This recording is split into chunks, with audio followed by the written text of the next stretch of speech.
నేను ఎమ్మెల్యే గెలవడంలో ఈరోజు కౌకుల్ల గ్రామ ప్రజలు కూడా కీలక పాత్ర పోషించారు కాబట్టి మీ అందరికీ కూడా శిరస్సు వంచి అభినందనలు తెలియజేస్తా ఉన్నా.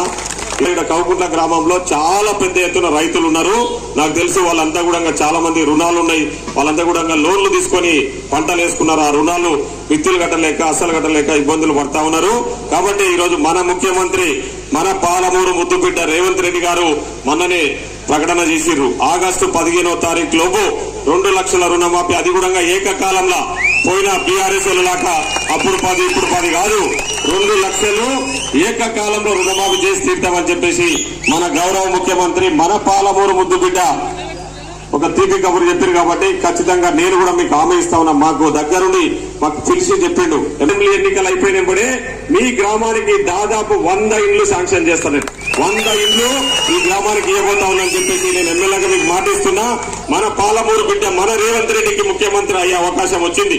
ఈ రోజు బీజేపీ వాళ్ళు బీఆర్ఎస్ వాళ్ళు కుట్రవన్నీ రేవంత్ రెడ్డిని ఏ విధంగా దెబ్బతీయాలని పాలమూరులో పోటీ చేస్తున్న ఎంపీ అభ్యర్థిని ఓడగొట్టాలని వాళ్ళు ప్రయత్నం చేస్తున్నారు. ఇది మన ఆత్మగౌరవానికి సంబంధించిన సమస్య, మన అభివృద్ధికి సంబంధించిన సమస్య. ఈ రోజు బీజేపీ వాళ్ళు బీఆర్ఎస్ వాళ్ళు కలిసి మన అభివృద్ధిని అడ్డుకోవాలని ప్రయత్నం చేస్తున్నారు. మంచిగా అభివృద్ధి చేద్దాము.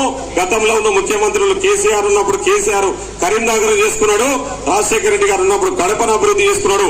ఇప్పుడు మనకు అవకాశం వచ్చింది కాబట్టి మనం అభివృద్ధి చేసుకుందామని చెప్తున్నాడు ముఖ్యమంత్రి గారు. కాబట్టి ఒకటే, నేను ఈరోజు ముఖ్యమంత్రి గారి దగ్గర పోయి నేను గట్టిగా అన్నా, మా కౌకుంట్ల నుంచి ఇంత పెద్ద ఎత్తున ఓట్లేసిర్రు, మాకు ఇన్ని ఇండ్లు, మాకు ఇన్ని పెన్షన్లు, మాకు ఇన్ని ఉద్యోగాలు అని అడగాలంటే అది మీ చేతుల్లో ఉంది. కాంగ్రెస్ పార్టీ అయితేనే చేస్తుంది. కాంగ్రెస్ పార్టీ ఇక్కడ ఉంది కాబట్టి అది కాంగ్రెస్ పార్టీ అయితేనే చేస్తుంది. నేను ఎమ్మెల్యేగా మీకు మాటిస్తున్నా, గ్రామ పెద్దలందరి సమక్షంలో మీకు మాటిస్తున్నా, మీ మండలమును ఎవరు కూడా క్యాన్సిల్ చేయలేరు. మీ మండలానికి అఫీషియల్ గా అనుమతులు తీసుకొచ్చే బాధ్యత నాదే అని చెప్పేసి మీకు మాటిస్తున్నా. రైతులు ఇబ్బందులు పడతా ఉన్నారని చెప్పేసి పత్తి కొనుగోలు కేంద్రాన్ని ఇక్కడ ఏర్పాటు చేయాలని చెప్పేసి మా కిషన్ రావు గారు మళ్ళీ కూడా గుర్తు చేస్తా ఉన్నాడు.